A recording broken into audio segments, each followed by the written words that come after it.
मैंने तुम्हारी उन कविताओं पर ताली बजाई है जो मेरी समझ में भी नहीं है।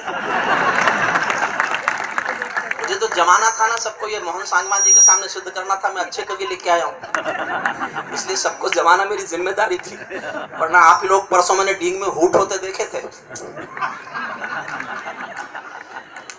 मन तो मेरा भी करता है झूमू नाचूं गाऊं मैं, आजादी की सौगातों पर सौ सौ गीत सुनाऊं मैं, लेकिन शबनम वाला वातावरण कहां से लाऊं मैं, मेघ मल्हारों वाला अंतःकरण कहां से लाऊं मैं दामन में दर्द तुम्हारे अपने लेकर बैठा हूं, आजादी के टूटे फूटे सपने लेकर बैठा हूं। घाव जिन्होंने भारत माता को गहरे दे रखे हैं, घाव जिन्होंने भारत माता को गहरे दे रखे हैं, उन लोगों को जेड सुरक्षा के पहरे दे रखे हैं, उन लोगों को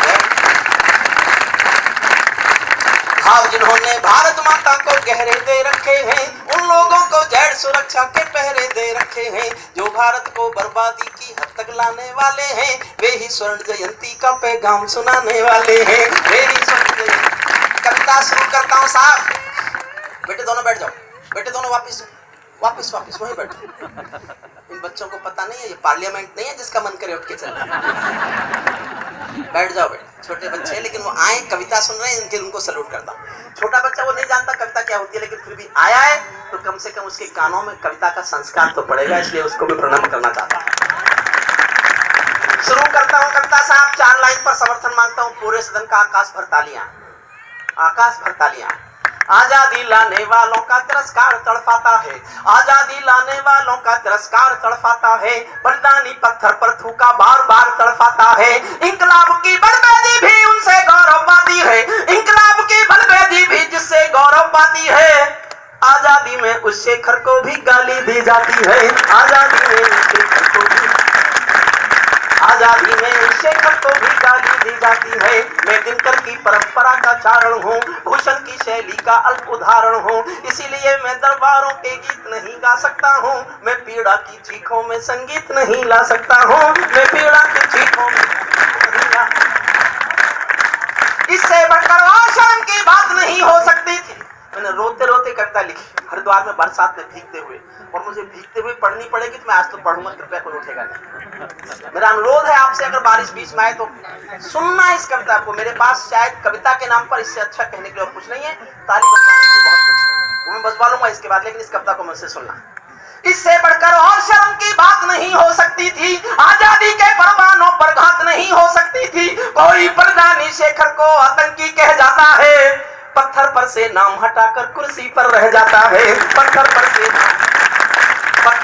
नाम हटाकर कुर्सी पर रह जाता है, गाली की भी कोई सीमा है, कोई मर्यादा है, ये घटना तो देशद्रोह की परिभाषा से ज्यादा है, मेरी आंखों में पानी है, सीने में चिंगारी है, राजनीति ने कुर्बानी के दिल पर ठोकर मारी है, सारे वतन पुरोधा चुप थे, कोई कहीं नहीं बोला, लेकिन कोई ये ना समझे कोई खून नहीं खोला, लेकिन कोई ये ना समझे कोई।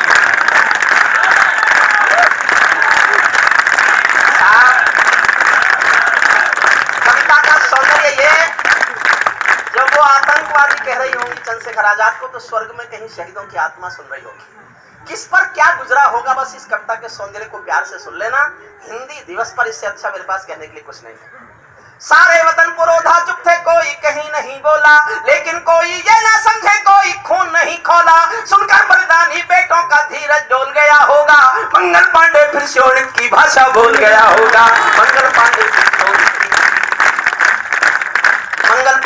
शोणित की भाषा बोल गया होगा, सुनकर हिंद महासागर की लहरें तड़प गई होंगी, शायद बिस्मिल की गजलों की बहरें तड़प गई होंगी, नील गगन में कोई पुच्छल तारा टूट गया होगा, अशफाकुल्लाह की आंखों में लावा फूट गया होगा, अशफाकुल्लाह की आंखों में लावा, अशफाकुल्लाह की आंखों में लावा फूट गया होगा, भारत भू पर मरने वाला टोला भी रोया होगा, इंकलाब का रंग बसंती चोला भी रोया होगा, चुपके चुपके रोया होगा संगम तीरथ का पानी, आंसू आंसू रोई होगी धरती की चूनरधानी, एक समंदर रोई होगी भगत सिंह की कुर्बानी, क्या ये ही सुनने की खातिर फांसी झूले सेनानी, क्या ये ही सुनने की खातिर फांसी झूले, क्या ये ही सुनने की खातिर फांसी झूले। मैं अपना गुस्सा दिखाना चाहता था, बहुत गुस्सा था, मैंने गुस्सा दिखाया 4 लाइनों में। मैं गुस्सा कैसे दिखाता। अगर आपको लगे आपके इस बेटे ने गुस्सा दिखाने का रास्ता ठीक चुना है, तो मैं इस पूरे सदन से एक पक्की मोहर चाहता हूं, ताकि मुझे हौसला हिम्मत मिले कि मैं मुल्क में किसी से बिना डरे कविता लिखता है।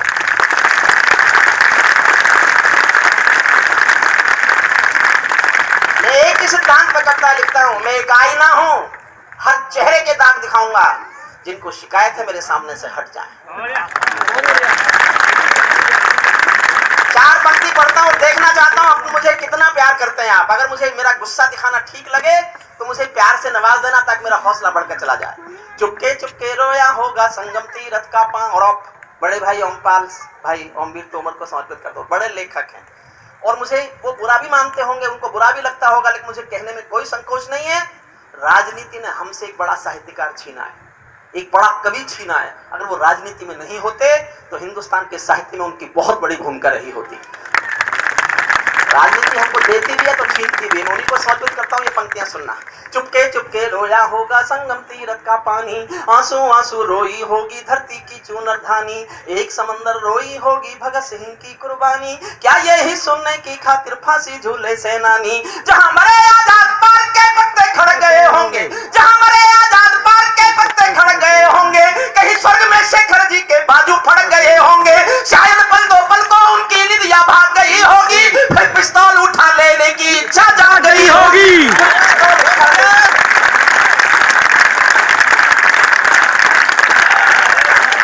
पिस्तौल उठा लेने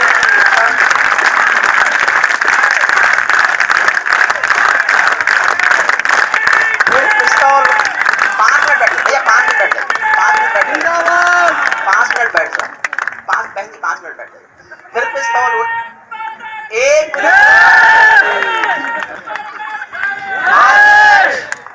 आधी मिनट शेखर पर बोलता हूं। जब मैंने कविता लिखी तो पढ़ा उनका इतिहास। मैं सिर्फ आपको वो बातें बता रहा हूं जो आपने शायद सुनी नहीं हो। 740 कर्मचारी अंग्रेजों ने इसलिए रखे। अंग्रेज 740 लोगों को इस बात की तनख्वाह देते थे कि वो चंद्रशेखर आजाद को पहचान के बता दें। अंग्रेज पहचानते नहीं थे, अंग्रेज बदलते। 740 लोग तनख्वाह लेते थे इस बात की कि हम पहचान लेंगे। एक बार उनके घर से कुछ लोग आए। चंद्रशेखर आजाद देश के लिए खजाने लूटते थे। वो पैसा उस संदूक में होता था जिसकी चाबी चंद्रशेखर आजाद रखते थे। इकलौता बेटा था चंद्रशेखर आजाद। उसके माता पिता मध्य प्रदेश में झाबुआ के भावरा गांव में रहते थे, झाबुआ जिले के। कोई भाई बहन नहीं थे और गरीब घर से थे। एक बार किसी ने आकर कहा, शेखर तुमको मालूम है तुम्हारे घर में तुम्हारे माँ बाप के पास रोटी के लिए अन्न के दाने नहीं है, माँ बाप के भूखे मरने की नौबत है। तो चंद्रशेखर आजाद की आंखों में थोड़ी देर के लिए आंसू आए, फिर आंखें लाल हो गई। 2 वाक्य बोले, एक आंखों में पानी भरकर और एक वाक्य तुरंत आंखें लाल करके। पहला वाक्य बोला कि क्या माँ बाप सिर्फ मेरे और क्रांतिकारियों के नहीं है, और अगला वाक्य बोले कि संदूक में से तो 1 पैसा उनको दूंगा नहीं, लेकिन तुम गांव वालों मेरे माँ बाप को रोटी नहीं खिला सको तो खबर करना, मैं गांव आऊंगा और अपने पिस्तौल की 2 गोली दोनों के सीने में उतार के चलाऊंगा।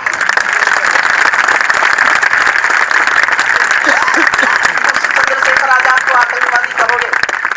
केवल आधी मिनट बोलता हूं चंद्रशेखर पर, सुनना साहब जो बच्चे चंद्रशेखर को जानना चाहते हैं। शेखर महायज्ञ का नायक गौरव भारत भूखा है, शेखर महायज्ञ का नायक गौरव भारत भूखा है, जिसका भारत की धरती पर रिश्ता, जिसका भारत की जनता से रिश्ता आज लहू का है, जिसके जीवन के दर्शन ने हिम्मत को परिभाषा दी, जिसके पिस्टल की गोली ने इंकलाब को भाषा दी, जिसकी यश गाथा भारत के घर घर में नवचुंबी है, जिसकी छोटी सी आयु भी कई युगों से लंबी है, जिसके कारण त्याग अलौकिक माता के आंगन में था, इकलौता बेटा होकर भी आजादी के रण में था, जिसको खूनी मेहंदी से भी देह रचाना आता था, आजादी का योद्धा केवल चले चबेला खाता था। अब तो नेता पर्वत सर के शहरों को खा जाते हैं और पुलों के शिलान्यास में नहरों को खा जाते हैं। अब तो नेता पर्वत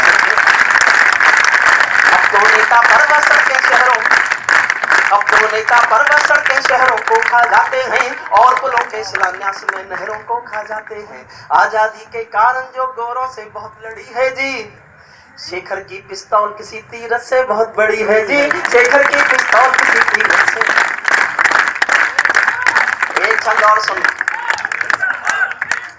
इंकलाब वो अपने आप मुख्यमंत्री नहीं थी उस समय, राष्ट्रवादी पार्टी के समर्थन से थी। मेरी शिकायत जायज